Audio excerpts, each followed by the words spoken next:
Hola, ¿qué tal? Muy buen día. De nuevo contigo, mi nombre es Ramón Chávez Rodríguez. Soy estudiante de la Universidad para la Familia y estudio el doctorado en Psicología y Consejería Familiar con opción de Educación Cristiana. Y en este momento quiero compartirte un tema sumamente importante. Tú que eres padre de familia, que estás preocupado por la educación de tus hijos. Y este tema es la importancia de la integración bíblica en la educación secular de tus hijos. Tal vez tú estás batallando en este momento por conseguir una educación que sea cristiana para tus hijos que están en todo nivel, sea primaria, secundaria, preparatoria, universidad. Y quiero comentarte que la educación cristiana se centra en la formación de personas auténticamente cristianas. Tal vez escuches esta frase sin sentido, pero dado que el señorío de Jesucristo debe de ser reflejado en cada aspecto de la vida, necesitamos ahora programas educativos que enseñen a los jóvenes a pensar cristianamente y a vivir de manera consistentemente cristiana en cada área de su vida. Tal integración de fe resulta ser la tarea distintiva de la educación cristiana que estamos buscando para nuestros hijos, para que los alumnos, tus hijos, puedan relacionar de manera integral su vida, su aprendizaje con su fe en Cristo Jesús. Todas las materias en una escuela cristiana deberán ser enseñadas desde una perspectiva totalmente cristiana. Ahora, para que tal ambiente se dé, se requiere de un programa educativo que tiene que basarse en dos puntos importantes. Primero, la revelación de Dios en nuestras vidas, es decir, ser congruentes con las doctrinas bíblicas y también presentar una coherencia filosófica.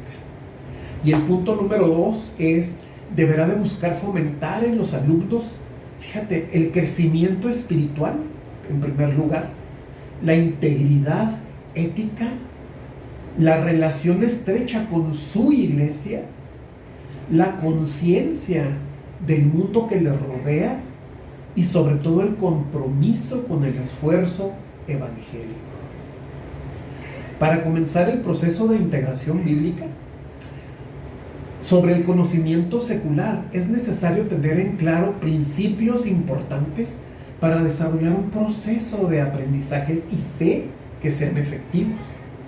Y estos principios quiero compartírtelos, podemos resumirlos de la siguiente manera. Mira, te comparto en Isaías 45:18, las escrituras nos dicen que el Señor creó los cielos. Él es Dios, el que formó la tierra, el que la hizo, la compuso, no la creó en vano, para que fuese habitada la creó. Yo soy el Señor y no hay otro, dice el Señor, en Isaías 45:18. Es decir, primer principio, Dios es el creador y el origen de todas las cosas. Otro segundo principio es que Dios creó al hombre a su imagen y semejanza y le hizo ser, o lo hizo un ser inteligente. En el libro de Génesis, en el capítulo 2, versículo 7, la Biblia nos dice que entonces el Señor Dios formó al hombre del polvo de la tierra y sopló en su nariz aliento de vida, y entonces al soplar el hombre fue un ser viviente. Y aquí lo que nos llama la atención y que es una base fundamental para la ética cristiana y la educación cristiana es una cosa sumamente importante. Primero, el término hebreo nefesh, del hebreo efesh, que originalmente significó la garganta, el órgano de la respiración, es decir, de ahí pasa a ser la respiración misma, el aliento mismo, para identificarse después con el alma, con el principio vital, con el principio de vida. También tenemos el término hebreo ruach, y ruach originalmente significaba brisa, viento, pero cuando nosotros lo vemos en el contexto del Génesis, vemos que a diferencia de nefesh, nos encontramos con un soplo, y si lo complementamos con nefesh, significa que expresa la capacidad que Dios le dio para ser y conocer a Dios y entrar en una relación con Dios. Sin embargo, también allá en el mismo libro de Génesis dice que la serpiente era más astuta que todos los animales del campo que Dios el Señor había creado. Y le dijo a la mujer: ¿es verdad que Dios les dijo que no comieran de ningún árbol del jardín? Podemos comer del fruto de todos los árboles, le dijo Eva. Pero en cuanto al fruto del árbol que está en medio del jardín, Dios nos ha dicho: no coman de ese árbol, ni lo toquen siquiera, de lo contrario morirán. Pero la serpiente le dijo a la mujer: no es cierto, no van a morir. Dios sabe muy bien que cuando coman de ese árbol, se les abrirán los ojos y llegarán a ser como Dios, conocedores del bien y del mal. La serpiente siembra la duda de la veracidad de la palabra de Dios. Y la serpiente sembró el deseo de adquirir un conocimiento y una sabiduría apartada de Dios. El hombre pecó buscando la sabiduría y conocimiento en otra fuente que no es Dios. Su intelecto se corrompió aceptando la falsedad y un mal entendimiento.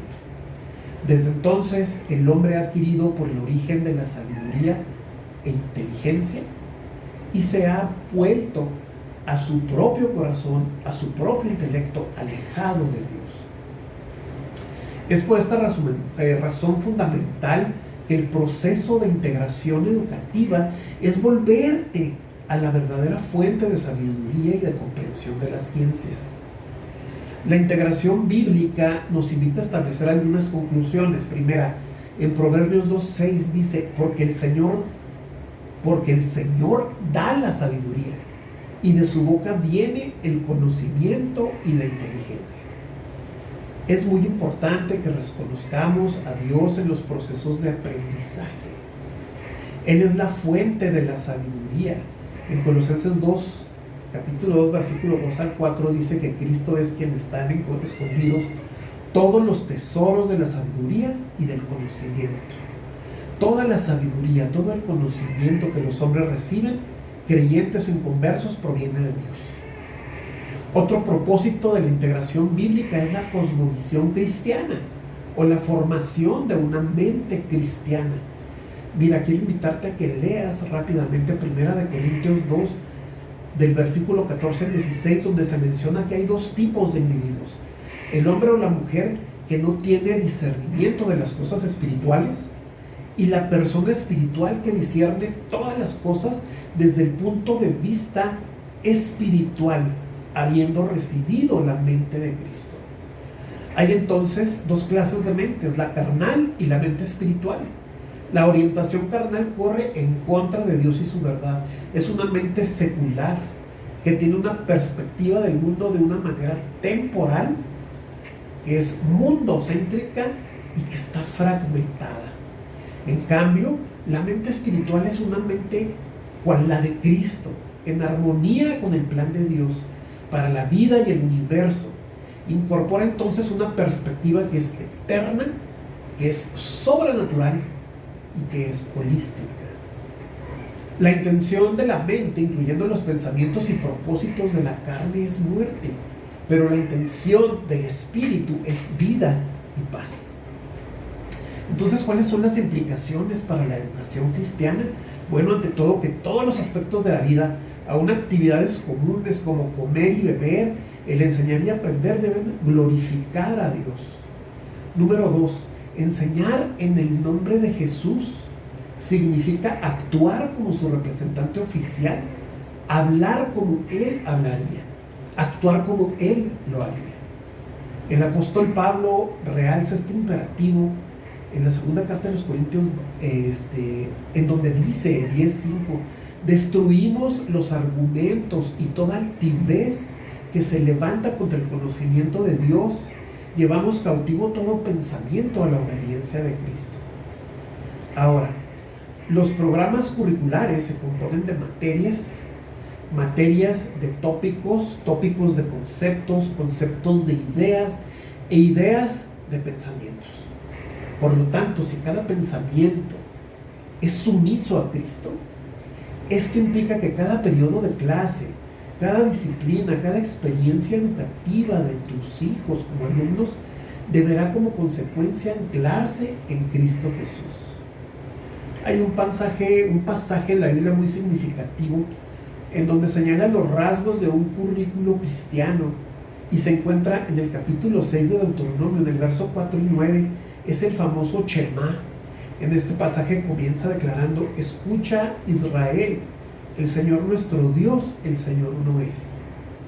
Este versículo es considerado por muchos judíos como uno de los más sagrados en toda la Torá, porque identifica a Dios como el enfoque del programa educativo para nosotros como iglesia y como educación cristiana.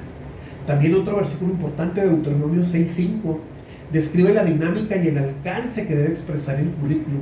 Dice: y amarás al Señor tu Dios con todo tu corazón, con toda tu alma y con todas tus fuerzas. Y en la educación cristiana el amor es el componente motivador cardinal. La verdad de hecho deberá siempre expresarse en el contexto del amor. Mira, otro tema fundamental que debo compartir contigo es el desarrollo de la mente bíblica para estudiantes, para tus hijos, en un congestionado y confuso mercado de ideas. ¿A qué me estoy refiriendo con esto? Muchos estudiantes cristianos no están preparados para las filosofías, ideas y paradigmas que enfrentan las universidades y la sociedad actual. Hay filosofías como el humanismo, el postmodernismo, el ecologismo y el determinismo genético que continúan dominando nuestra cultura, causando que muchos abandonen su fe mientras se convierten intelectualmente a estas y otras cosmovisiones. Es aquí que como educadores cristianos no podemos seguir viendo esta situación con indiferencia. Es imperativo equipar a nuestros estudiantes para que puedan pensar bíblicamente, lo cual significa que los estudiantes deben aprender a amar a Dios con toda su mente, entender los tiempos en los cuales vivimos y desarrollar una verdadera cosmovisión bíblica para cada área de estudio y de la vida. Déjame compartirte también que hay algunas de las muchas ideas y filosofías falsas. Incluyen temas como el naturalismo, que tiene la idea de que el universo ha llegado a ser gobernado solamente por fuerzas y causas naturales, sin la presencia de Dios en la vida del mundo. Esta filosofía domina el ámbito de la educación a través de la enseñanza de las ciencias y la evaluación ética sobre la vida, sobre la verdad, sobre el aborto, sobre el homosexualismo, sobre los matrimonios del mismo sexo como si fuera algo normal. También puedo compartirte que una filosofía muy tremenda es el humanismo religioso, porque enseña la creencia que los humanos son el centro del universo y que la felicidad de las personas es el valor más alto. Esta filosofía llevó a la Corte Suprema de Estados Unidos a tomar una decisión para aprobar a que las personas tuvieran el derecho a abortar, en el caso conocido como Roe versus Wade. Es un ejemplo. Hay otro ejemplo: el dualismo sostiene la idea de que la vida se divide entre el ambiente secular y el sagrado, y que no tiene nada que ver el uno con el otro. Y esta idea se introduce en la iglesia y es hábilmente utilizada por el ateísmo para convencer a los cristianos acerca de que ellos no deberían aplicar su punto de vista moral en la esfera pública. Este argumento aparece cuando los ateístas promueven leyes desde su punto de vista moral y no bíblico.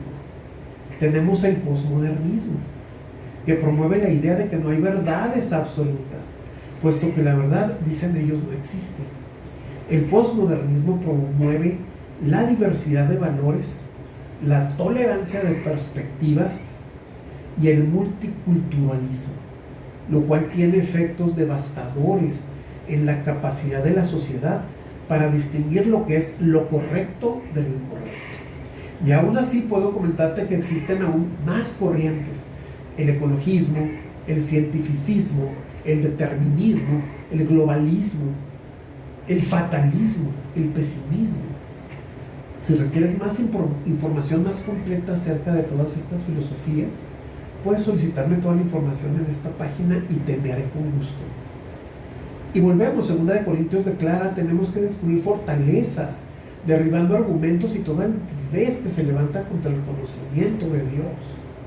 Por lo tanto, los maestros deben de explicar no solo por qué la moral absoluta es verdadera y por qué la Biblia expone la creación de tal manera que encaja bien con hechos de la ciencia, pero también debe exponer por qué el relativismo y el naturalismo son falsos o contradictorios al dar explicaciones sin validez acerca de la realidad. Entonces podemos destruir las fortalezas en la mente de nuestros estudiantes a medida que construimos simultáneamente un fundamento firme sobre la verdad. En conclusión, el concepto de la integración de fe y aprendizaje en la educación cristiana nos muestra que las Escrituras presentan evidencia de la importancia de recibir la mente de Cristo. Es importante que el alcance de la vida de nuestros hijos y el aprendizaje cristiano estén sujetos a la doctrina de las Escrituras y a la experiencia del Espíritu Santo en las aulas. La Biblia delinea parámetros de lo que es un programa educativo integral. Describe el rol de los instrumentos divinos y humanos en el proceso educativo y provee perspectivas espirituales tanto para el contenido como para el método. Finalmente, la palabra de Dios presenta una constelación de ejemplos de la vida que ilustran la integración de fe y aprendizaje en la práctica. Por medio de la integración de la fe y del aprendizaje, la educación cristiana se distingue, como dice Juan 17, en el mundo, pero no es del mundo. Capacita al alumno para crecer en la gracia y en el conocimiento de nuestro Señor Salvador, Jesucristo. Esta educación representa un desafío, es un llamado, maestros, administradores, a iglesias y a todo otro constituyente involucrado en la integración bíblica de la educación secular. Cualquier duda, comentario, cualquier pregunta, con muchísimo gusto te puedo contestar si pones un comentario en esta página. Que tengas excelente día y estoy a tus órdenes. Gracias.